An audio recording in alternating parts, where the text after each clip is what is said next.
Thank you very much for joining us today for our first coffee morning of the year. I think we've got quite a few people entering the waiting room now. And as we're waiting for a few more people to be admitted, as usual, it would be really interesting if people could type into the chat function where you are listening from. If you don't mind. It's always fascinating to know where people are, whether in this country or abroad. We seem to be quite far-reaching, which is great. So if people don't mind just typing in, we've got people from West Midlands. Hello. And for those of you that have just joining us this morning, a very warm welcome to you. We're just waiting a little bit longer as people are admitted from the waiting room. We've got people from Newcastle and Cambridge. Oh, we've got somebody from Florida. That's wonderful to see. It must be the time difference. I can't imagine what the time difference must be there, but thank you very much for joining us. Oh, somebody from Kelmscott Manor. Oh, 6 a.m. 6 a.m. Thank you so much for getting up so early to join us this morning. That's real dedication. Thank you. That's really kind. Right, so I think we might make a start now. I think we've got quite a few people joining us. Those of you that have just joined us, I just mentioned if people want to mention where they're from, that's always interesting to hear. Okay, and as quite a few of you know, my name is Helen Ellison. It's my privilege to be one of the curators at the William Morris Society. And as many of you will know, the William Morris Society was founded to perpetuate the aims of this great Victorian man. And one of the ways we're doing this is to have these online talks to highlight the amazing collection that we have in Hammersmith at Kelmscott House where Morris lived. And what we've been doing is we've been focusing on a particular object from the collection and really highlighting the varied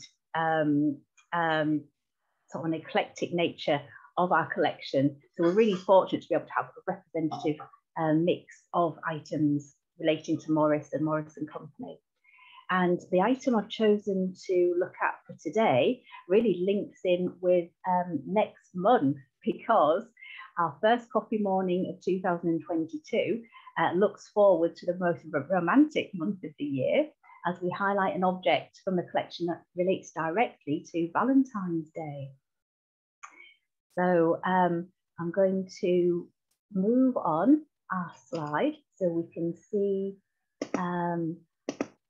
the object, one of the objects in question. We're actually looking at two objects from our collection today, as I'll explain shortly.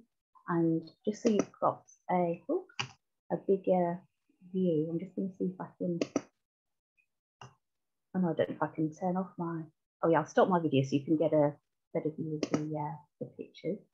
Right, so 114 years ago, on the 14th of February 1908, Jane Morris, Morris's wife, presented a Kelmscott Press edition of the history of Godefrey of Boloyne and the Conquest of Jerusalem to her great friend Amy Jane on her marriage to Henry John Tozer. And this object has been in the Society's collection since the 1960s. And the recipient of this amazingly generous Kelmscott Press book we see here. So Amy Jane Tozer, née Carruthers, knew the Morrises well, becoming a family friend through her father, John Carruthers, who was a close friend of William Morris. However, Amy is an interesting person in her own right, and she knew some of the leading artists and craftspeople of the day. According to the Kelmscott Manor Visitors Book, John Carruthers and his daughter Amy stayed with the Morris family on the 14th and 15th of October 1894. And we also know that there were frequent visitors to Kelmscott House.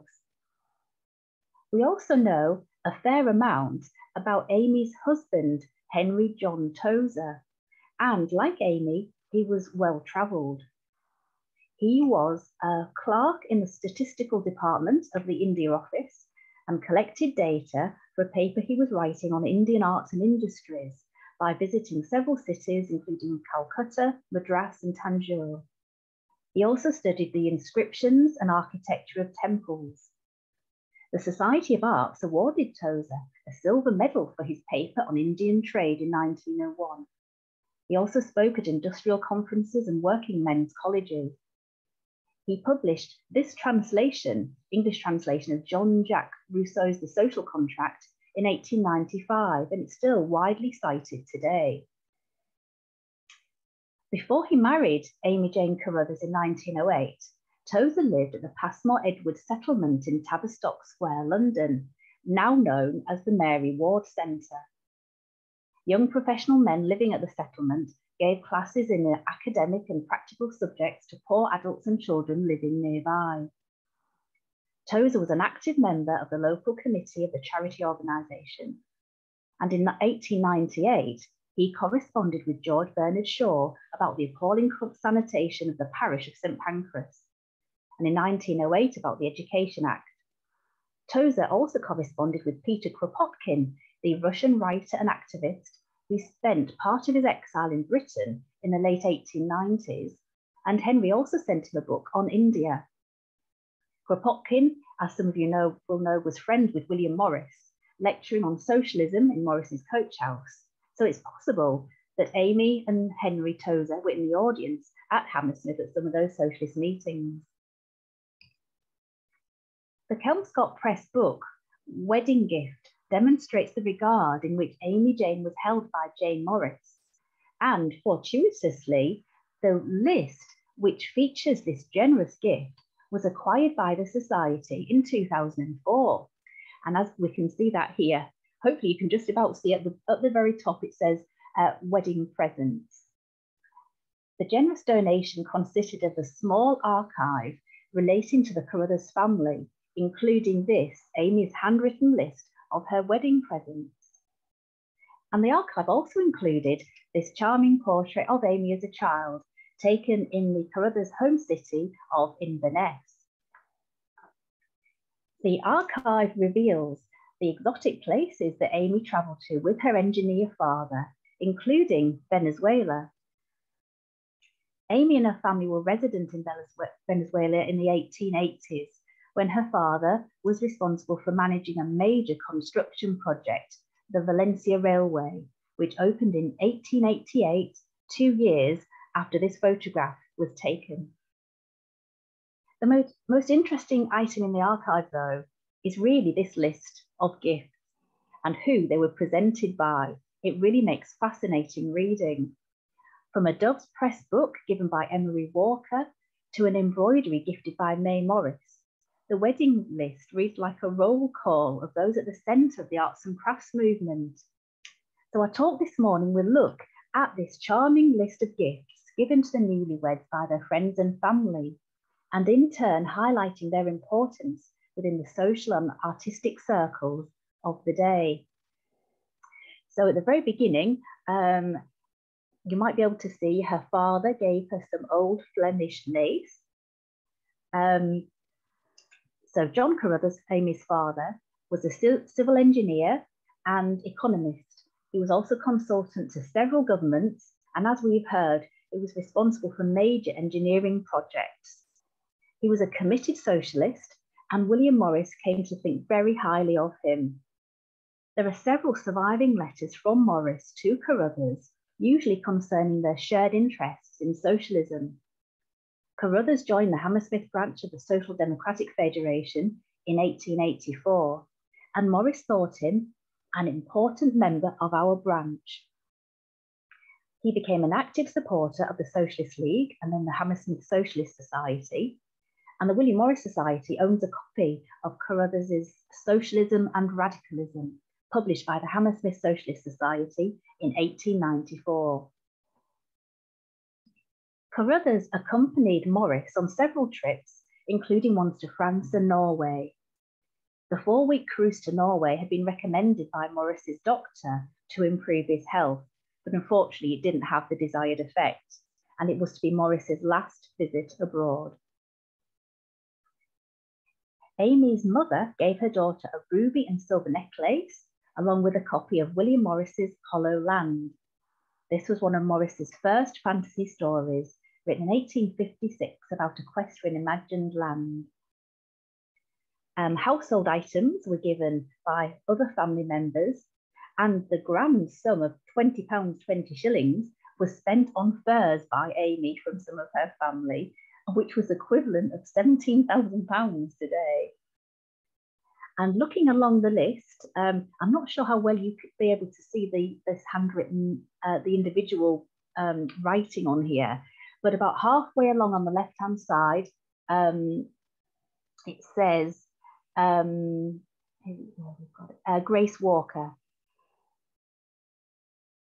So that's really the first person of note, and that is Mary Grace Walker, the wife of Emery Walker, a typographer, photographer, and advisor to William Morris.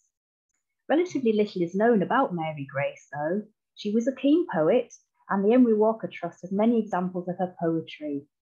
Her other interests, such as cooking and needlework, are reflected in the selection of her books at the house, including, for example, one on vegetarian cooking, probably acquired to satisfy the needs of George Bernard Shaw, a famous vegetarian and great friend of the Walkers. And as well as many handwritten manuscript copies of Mary Grace's poetry, the archive also holds a number of letters from her to her husband Emery, including one sent from Morocco, where she and her daughter Dorothy spent several months in 1912. Mary Grace presented a book by Mrs. Earle. Hopefully you can see it a bit better on this close-up of the wedding list. So here we have Grace Walker, or Mary Grace Walker, she's often known, at the very top of our list, and it says book, and in brackets, Mrs. Earle. So I've researched this, and she's likely to be Maria Theresa Earle, who wrote the famous Potpourri from a Surrey Garden in 1897. This was a classic guide to gardening through the months and meant to inspire the reader to experiment with their own home gardening, along with providing recipes and advice on subjects such as arranging a room with cut flowers. The popular book, includes a mention of Gertrude Jekyll and William Morris. And Mrs. Earle says in her introduction, half the interest is the constant exercise of the imagination. You are always living through, or indeed 6 months hence. I believe that people entirely devoid of imagination never can be really good gardeners.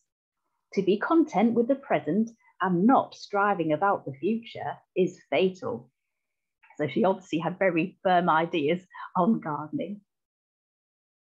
And then going back to our list, and just under halfway down, we've got a J. Oakey. I haven't managed to track down who that was, but we know that he or she gave an Art Workers Guild portfolio.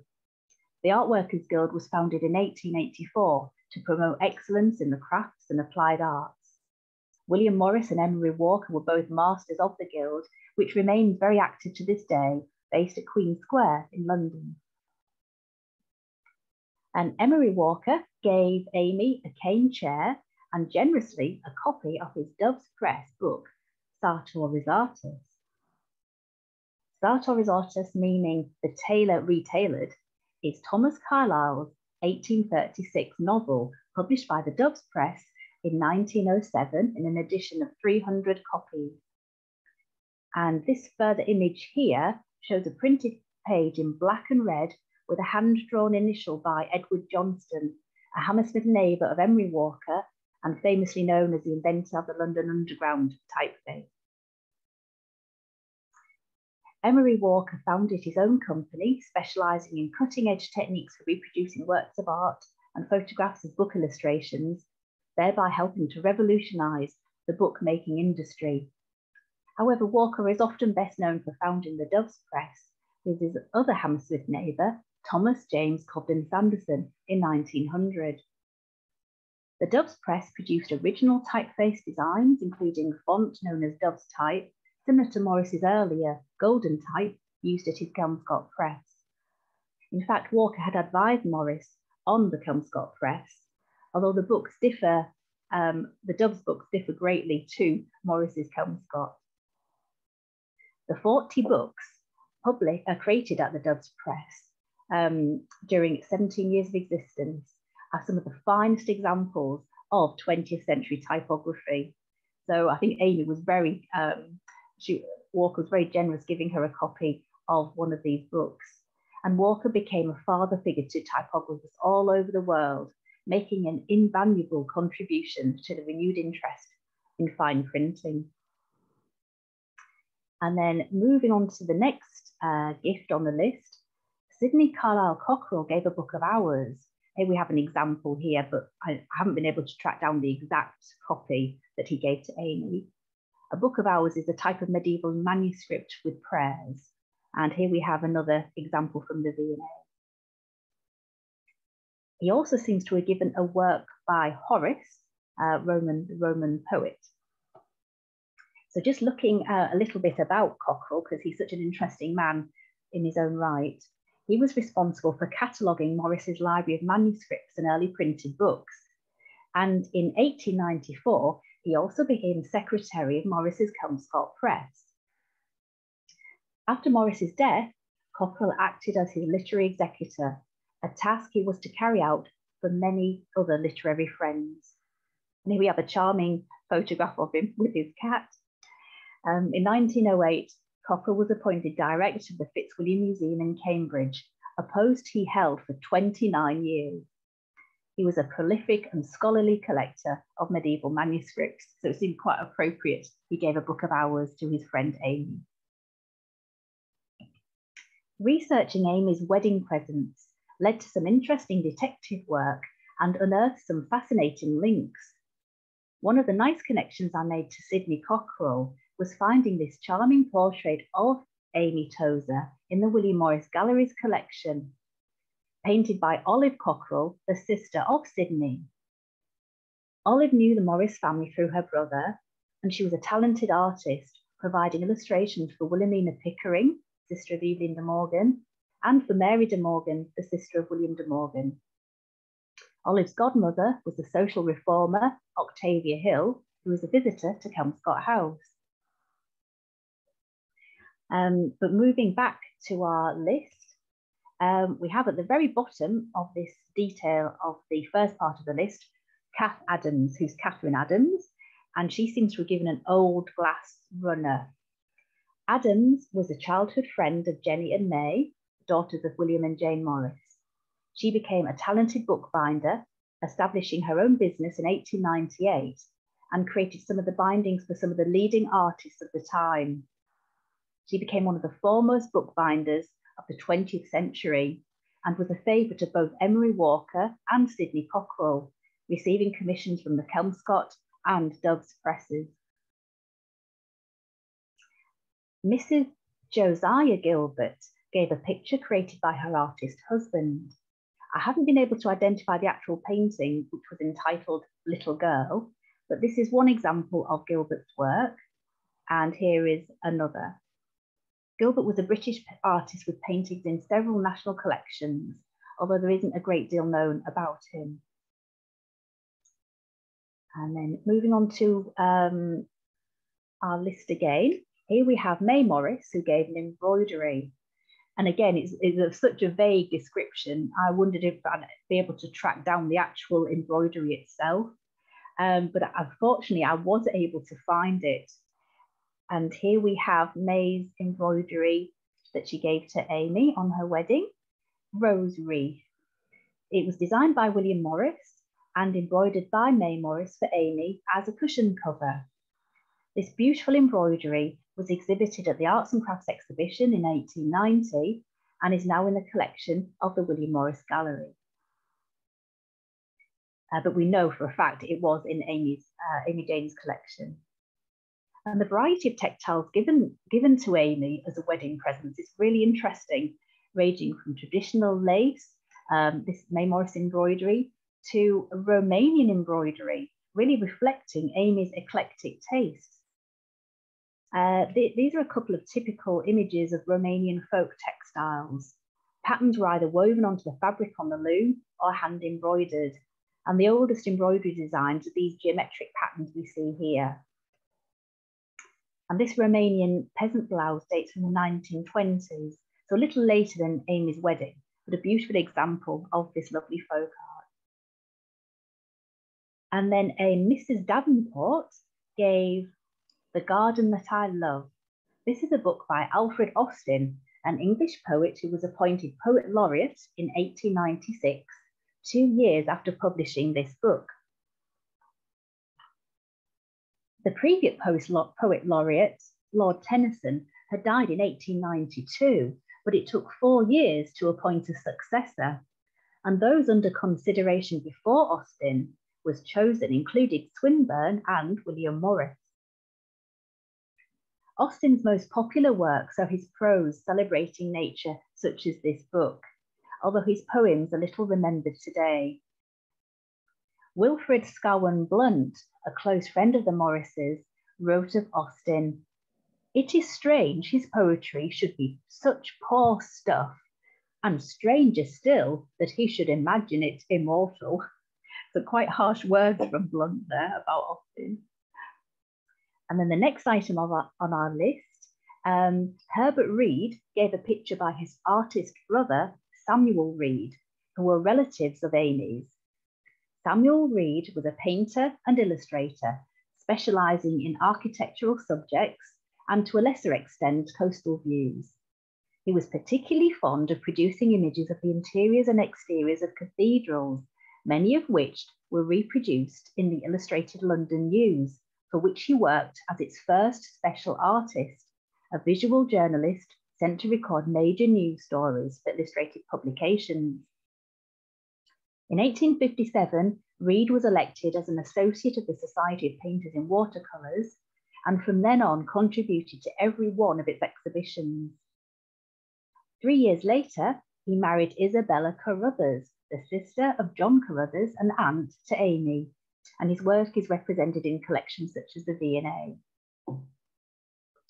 And then looking at our list again, just over halfway down, you might be able to read G.P. Gooch, who gave an autotype picture. I found out that G.P. Gooch was George Peabody Gooch.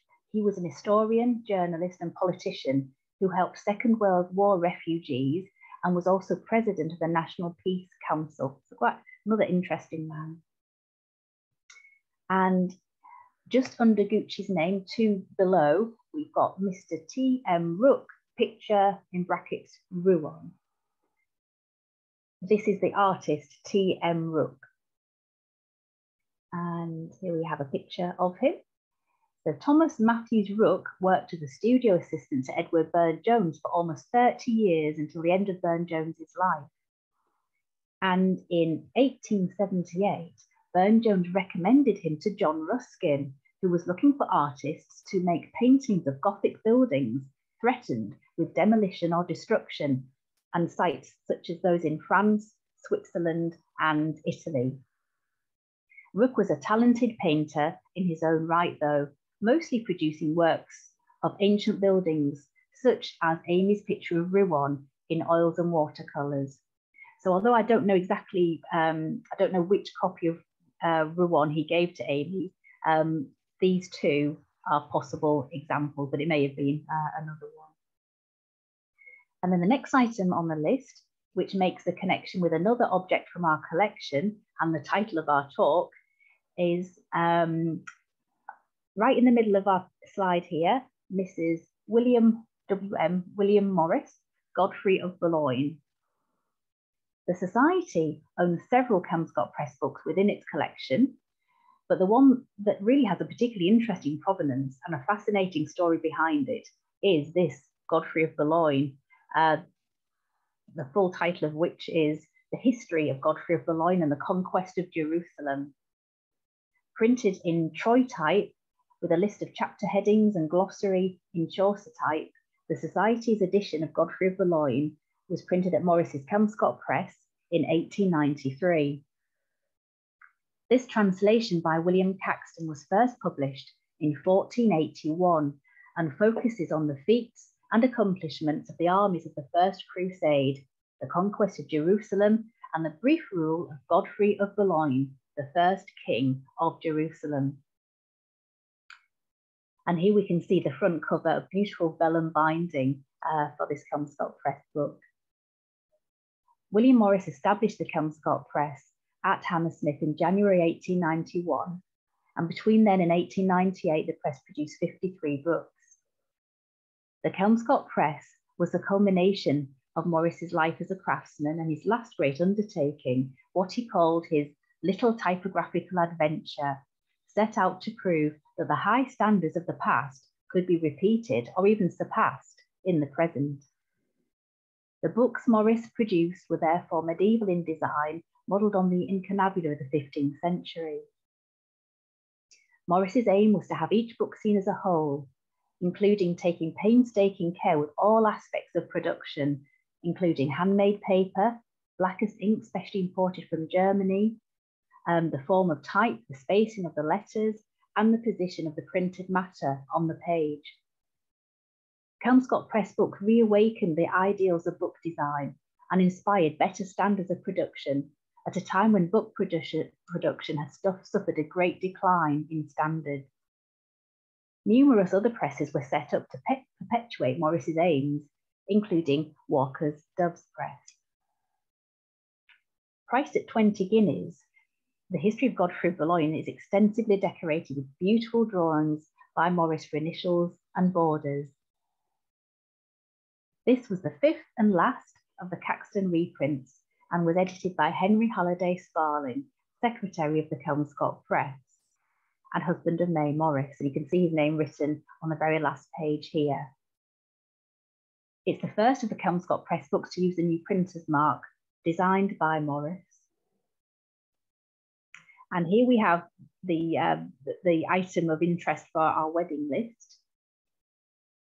So the Society's copy is inscribed by Jane Morris. It says, Amy Jane Tozer on her marriage from Mrs. Morris, February the 14th, 1908. And as I mentioned at the start of our talk, Amy's wedding list was acquired in 2004, but this book has been in our collection many years prior to that. And I remember when we first acquired the archive and I found the wedding list, I remember looking through it and being really thrilled to see this handwritten list with that title, Wedding Presents. I already knew we had Godefrey of Boloyne. He's given us a wedding present to Amy that had been in our collection from the 60s. So I really held my breath when I scanned through the list looking for Jane Morris and Godefrey of Boloyne. So I was really delighted when I read the words Mrs. William Morris, Godefrey of Boloyne, enabling us to connect these two items donated by different people over 50 years apart. So we'll just move on though to finish our list because there's some quite interesting people left just to briefly mention. So directly under Mrs. Morris, we can see Mr. Yates Thompson photo of picture. So Henry Yates Thompson was a newspaper proprietor, but he's principally remembered as the greatest illuminating manuscript collector of his generation. And ordinarily, it would be almost impossible to identify that vague description photo of picture that Amy wrote. But fortunately, as we know that Amy was close friends of the Walkers, I was able to find out that she donated that picture from Yates Thompson to her friend Dorothy Walker. And in the Emery Walker House collection, there is this small black and white photographic collotype reproduction of an illustration to a 15th century French manuscript in a plain unmolded ebonized wood frame with this gold-coloured mount. And on the reverse are notes in several handwritings, including that of Amy, Yates Thompson himself, who gave her it, and Henry Walker, Dorothy's father. In Amy's handwriting is the note, The second little picture to go to my friend Dorothy Walker, with my love, Amy Tozer, February 1951. And from Mr. Yates Thompson as a wedding gift to me. There's also a further inscription in Henry Walker's handwriting, which states, from a manuscript of Boetius Colossini Philosophe, French 15th century, belonging to H. Yates Thompson. And then in another hand, which must be Yates Thompson's himself, with best wishes from H.Y.T. February 1908. So we're able to track this one down. It's a beautiful object on display at Henry Walker's house. And as Amy stated that she presented 2 little pictures to Dorothy, I looked further into the Henry Walker House's catalogue and found this, a small photographic reproduction of a Burne-Jones pen and ink drawing, Going to Battle. And it's in a similar ebonized wood frame again with this gold-coloured mount. And also on the back is a handwritten note in ink in Amy's handwriting that says, given to me by Mr. Henry Holiday before my marriage, Amy, February 1951. These 2 little pictures to go to my friend Dorothy Walker with my love and knowing she will appreciate them. Amy died in 1961 when presumably this and the previous picture arrived at the Henry Walker House collection. And we know that this picture wasn't on Amy's wedding list because it was given to her before her marriage by Henry Holiday. He was a pre-Raphaelite painter, sculptor, illustrator, and stained glass artist who worked with William Morris. So again, really lovely connections with the pre-Raphaelite world again. And just before we move on, just a little information about the recipient of those 2 pictures. Dorothy Walker was the only child of Mary Grace and Henry Walker. She was an accomplished needlewoman and keen gardener. At the turn of the 20th century, she became a student at the Slade School of Art. She also travelled quite extensively for a woman born in 1878. She spent a year in France around 1898, travelled to the United States in 1909, and to Russia in 1913. She also accompanied her mother to Morocco in 1912 and made a return visit in 1959, shortly before she died. So moving on to our next item on the list, an S.K. Greenslade gave a martin pot to Amy.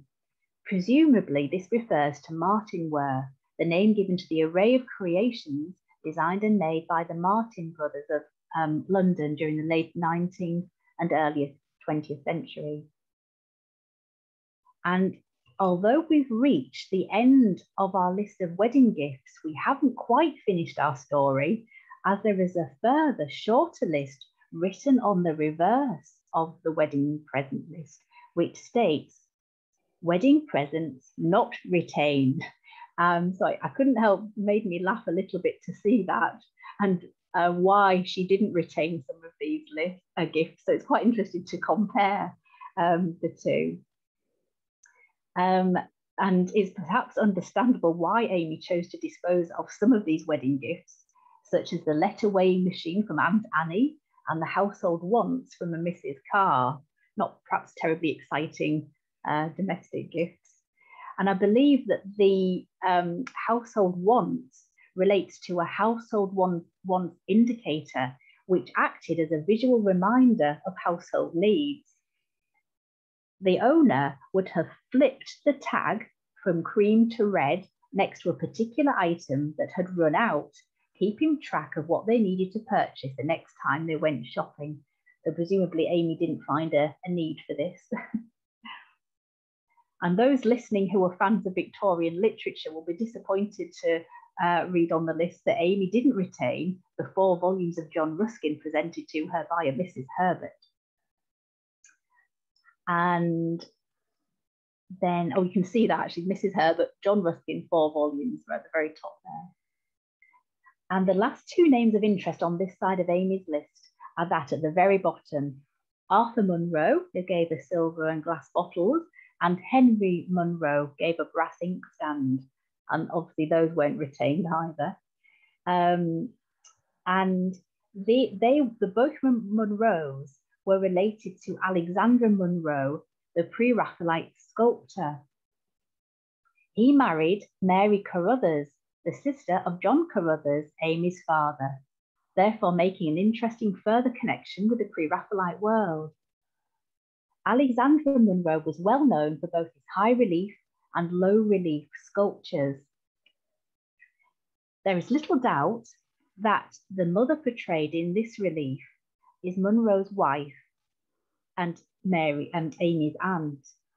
The first of their two sons was born in 1864, so it's really likely that the baby in the sculpture is the baby of obviously Munro's wife. So we think it's John Arthur Ruskin Munro.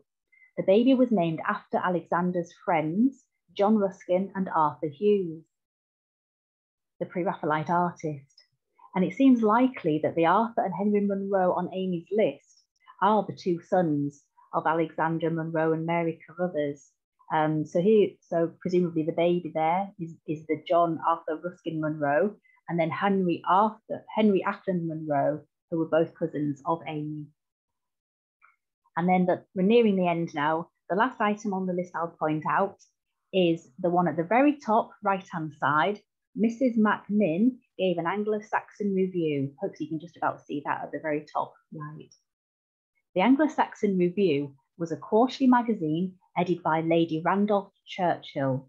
It was a short-lived publication though, running from June 1899 to September 1901.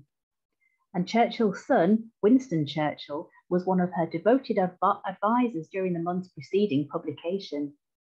He suggested that the magazine takes its purpose to preserve a permanent record of the thoughts and aspirations of our times, which vary as swiftly as light changes on running water for wiser ages yet unborn.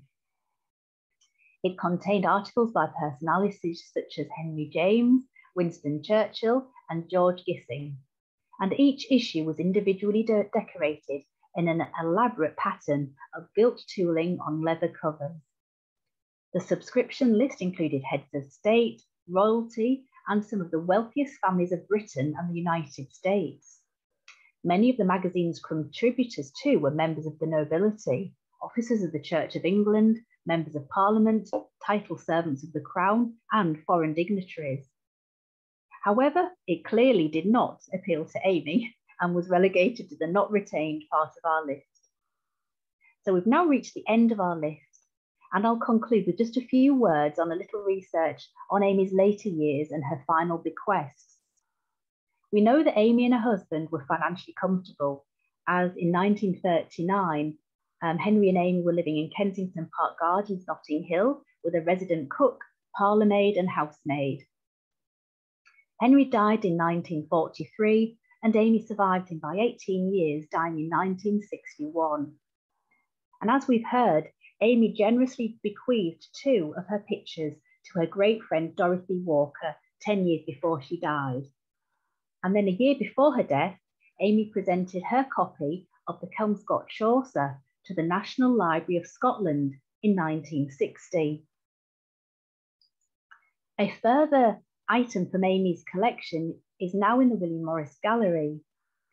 And this leads us to another connection with May Morris, Amy and the Walkers, as this is the seat cover that May wove for Amy, and it has several similarities to the seat cover that May wove especially for Emery Walker, that we can see on the left-hand side, to fit her late father's 17th century library chair, which Jane Morris gave to Emery Walker, and they can now be seen at the Emery Walker house.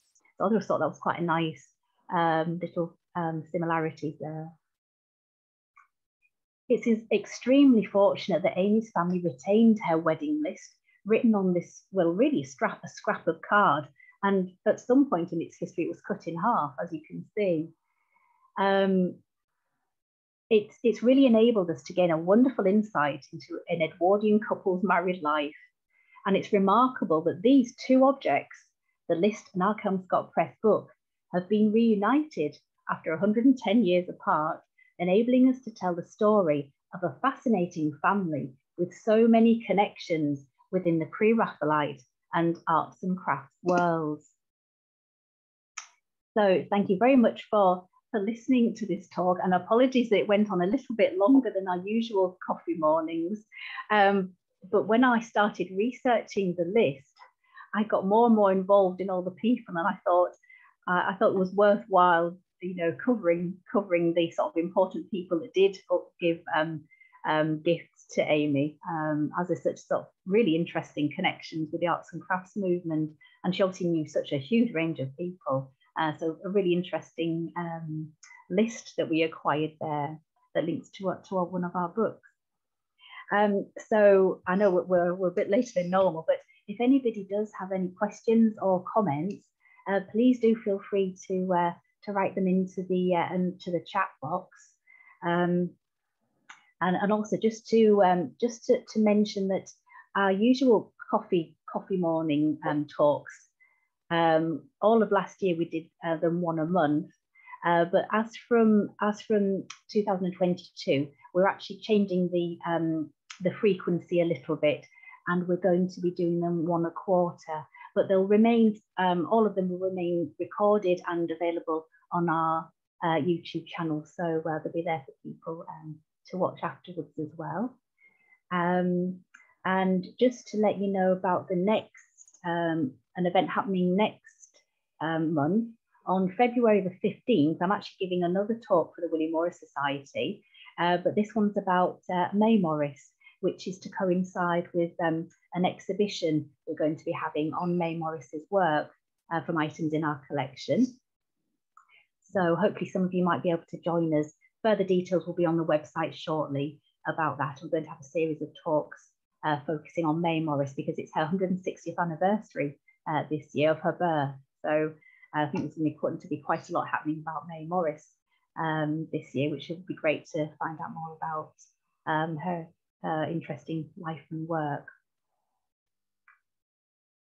So well, thank you for those that have written comments in, and again, thank you so much for joining us and for your support of the William Morris Society. It's lovely to be able to share an insight into some of the fascinating items that we have in our collection with you, and really interesting to see the numbers of people that come from all over the world. We've got somebody from Germany joining us as well today, so warm welcome to everybody. Yes, sorry. Not to interrupt, but I have a question that's come through to me if you'd like me to read. Oh yes, please do, Mallory, thanks. All right, so do you know of any other wedding lists kept in museum collections? Were books a common choice for wedding presents in the era? Nowadays, it seems, of course, an unusual present. It does. To be totally honest, my focus has been on this particular wedding present list because it's in the Society's collection. I must admit, I haven't really done further research on other wedding lists. There could well be other lists in other collections. I imagine, I don't know how many there would be, though, how common it would be to give your wedding list to a collection. I think we're quite fortunate with our little archive. I don't think it was really sifted through. We acquired the whole archive, the small archive relating to John Carruthers and his family, including Amy. And I think, I mean, it doesn't look like this wedding list has been terribly well cared for over the years, because as you can probably see, it has been cut in half deliberately. Looks like with a pair of scissors, not actually, you know. So I think it's really fortunate that we do happen to have this.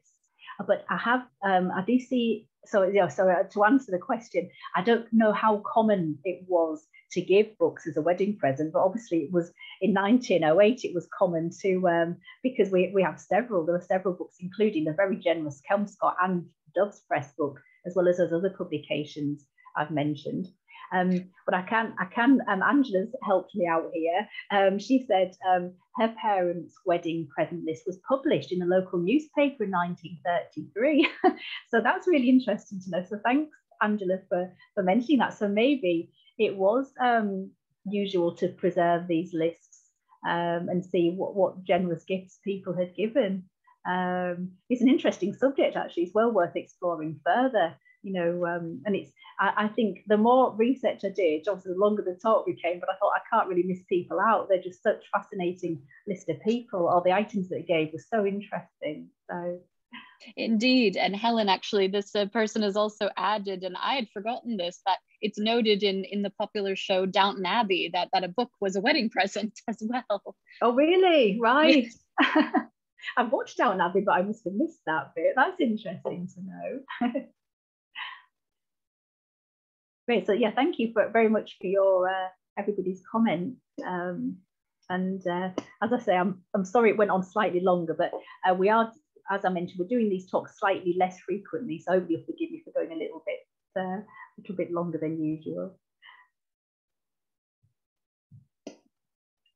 So Mallory, have you seen if we've got any other? I don't want to miss anybody. That's everything on my end. Yeah. Oh, I see that somebody, Anne, has asked, will the May Morris exhibition be virtual, or will the society be open again after the flood? I can answer Mallory, that one if you like. Might, yes. Mallory, Yeah. you're a bit more first-hand knowledge than I have about recent progress. Yeah, it will have actually a dual presence. So it will first be virtual, and then it will have a physical presence. We're hoping, we're still not sure because of our flooding, unfortunately, that took place over the summer, for those who don't know. We're hoping to be reopened for Easter, by Easter weekend. So that will be the first exhibition that we reopen with. So yes, but you will be able to also visit it on our website before that. That will be in February. So keep an eye on our website. Great, thanks very much, Mallory. It's going to be a fascinating. Mallory's curating this exhibition. I'm really looking forward to seeing it. It's going to be an amazing insight into May Morris. Oh, it's going to be wonderful, and your talk as well will be a good introduction to its opening. Thanks, Mallory. Thanks. Great. Well, I think if we haven't got any further comments or questions, I think we've probably covered everything then. So as I mentioned, our talks will be quarterly, so it'll be April. So please do look on our website for our next coffee morning with the curator in April, and then quarterly after that. And just leave me to say, I hope everybody has a very enjoyable rest of their Tuesday, and thank you again for joining us. Thanks very much, and see you again soon.